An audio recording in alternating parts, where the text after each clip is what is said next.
Hey folks, how's it going? Welcome back to my show. I'm Sean David. Thanks for tuning in. In today's episode, I want to take a look at NBA players and I would say NBA legends and their opinion on Michael Jordan and how great MJ really was. But before we start with this episode, I want to give a quick shout out to my Patreons. Thanks a lot you guys for supporting the show. It's really appreciated. And I would say enough said, let's dig right into today's episode.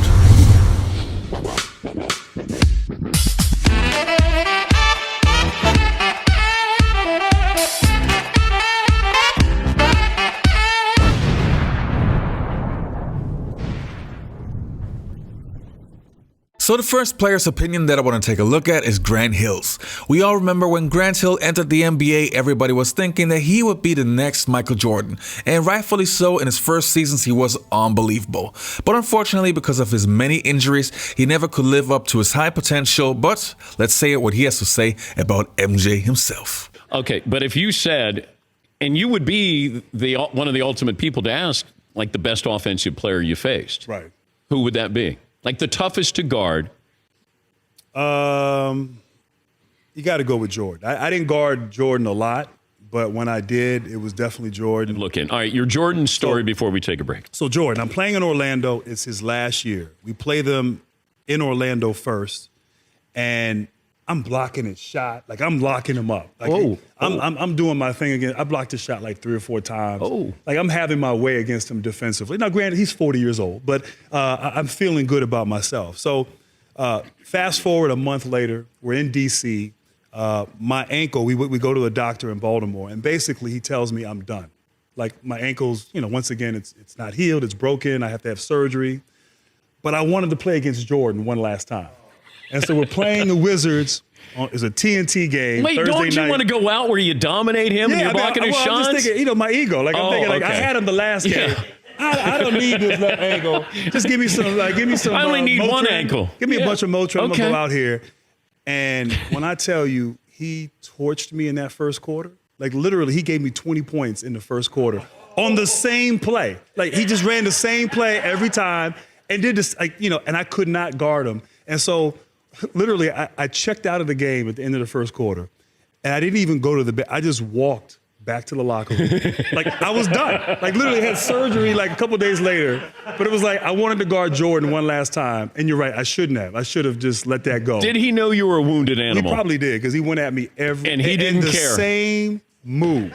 Like, he didn't do anything different. It was the same move, and I had nothing for him. Jordan probably had your x-rays in the locker room. He probably did. He probably knew exactly. I'm surprised he didn't send somebody for me to come back out. And the next player's opinion that I want to take a look at is Jon Stark's. We all know that the New York Knicks and the Chicago Bulls always had this huge rivalry going on, and Jon Stark was a big part of it. Why? Because he guarded Michael Jordan better than 99% in the NBA. Let's talk about, I saw an article, and actually just came up on my feed like maybe 3 days ago, and I think it was they were asking you questions, or maybe you had written it, but it was the toughest people to guard. And you talked about the one-pager, and you got stuff like that, so you knew to go left with certain people. And then with Jordan, I think you said it just said good luck. Yeah. That's it. That's all it said. Yeah, just good luck. Yeah. Okay. He is just one of those players that just didn't have any weaknesses in his game. When he first probably came in the league, everybody talking about he wasn't a good outside shooter. He became a good outside shooter.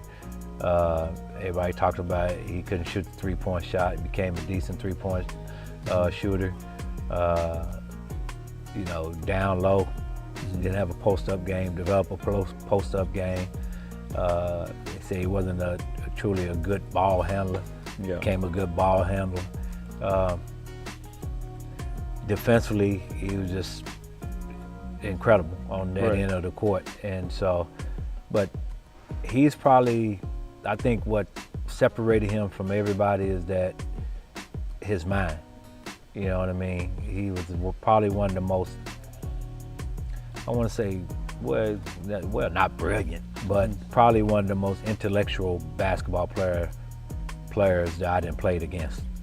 So the following clips are from my favorite NBA show, NBA Open Court. Unfortunately, they haven't shown any recent episodes, but that show is definitely my favorite ones because they have NBA legends like Kenny Smith, Reggie Miller, Grant Hill, and so on, giving their opinions. So let's have a look at this segment. You'd have to go with Michael. One, because he's gonna have people want to watch him as well. To me, that's why it's a hard choice, because Michael was a player that everyone wanted to watch, even players. And I think, but Magic and Bird may be the guys that people want to play with more than maybe Michael. So you're not saying nothing. Next. No, I said Michael, though. I'll take Michael. Because individually, he's the best individual basketball player from top to bottom. Well, defensively, it's not even close between those three, right? He's by far the best defender. Without question. The interesting thing to me about the argument is that it took Michael a while to learn how to really be part of a championship team. He scored right away, but Larry and Magic were ready to win right away. You know, I think guys played better around those two early on, whereas it took Michael a little time. Joe, in your rookie year, you started one game, and it was against Chicago. You had 13 in the game. Michael had 38. Good defense. But when you're on the floor with him, because I want to get to Steve, too, on what it's like to be a teammate of him, but when you're on the floor against him, what was that all about? Well, look, grew up in the LA area, was raised and trained by Magic Johnson. I patterned my game after Larry Bird. But being in the Central Division and going against Steve and the Bulls, and I agree with Charles, no question, to me, if I'm starting a team, it's Michael Jordan. Just for the simple side, and Smitty can attest to this, we had to guard him, 35 to 40 minutes a game. And he was the Shaq of shooting guards because there's no way you were going to move him off the post. He was cat quick, and on top of that, he was going to embarrass you in front of your family and friends. So having said all that, if I'm starting a franchise, not only do I want to put people in the seats, because Michael will do that, but his skill level was so far ahead of everyone else, I'm going with MJ. Now, the following clips are from my favorite big man of all time. We have Hakeem Olajuwon and Shaquille O'Neal. Do you think LeBron James is up there with the greatest players of all time? When people start comparing him with Jordan, then that's not a fair comparison.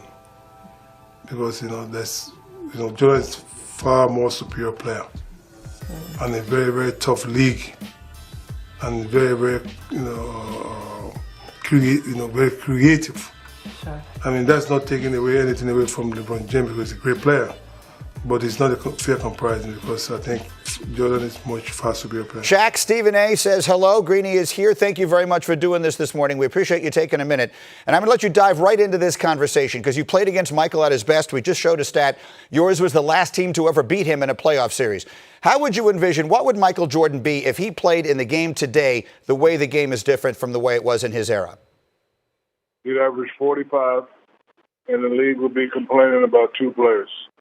I'd be like, Mike is too good, and the kid named Shaq down in Orlando is too dominant. What are we going to do? Look at that big Back to 1993, his first trip to Chicago. And that's a charge. Oh, that's barbecue chicken. 29 and 24. Oh, that's a big for number. Shaq, 64 for MJ. 64. 64 what? Like combined with rebounds, points. 64 points. And you know what? Since the statute of limitations is and Orlando won the game in overtime. What? Since the statute of limitations is up, I was terrified out there. Were you really? Yeah. You were scared of MJ? Yeah. You gave him 20? Long? For how long? Right when you took the floor? No, the whole game. Because one, he's the greatest player. Two, I was worried about him dunking on me and I have to go back and, face the fellas. And then three, he was just so hot. I was like, man, this dude, the stuff that I saw when I was in college on TV, it's like really real. I was terrified. I mean, but, when I got the ball and saw those bums they had playing me, I was going to go to work.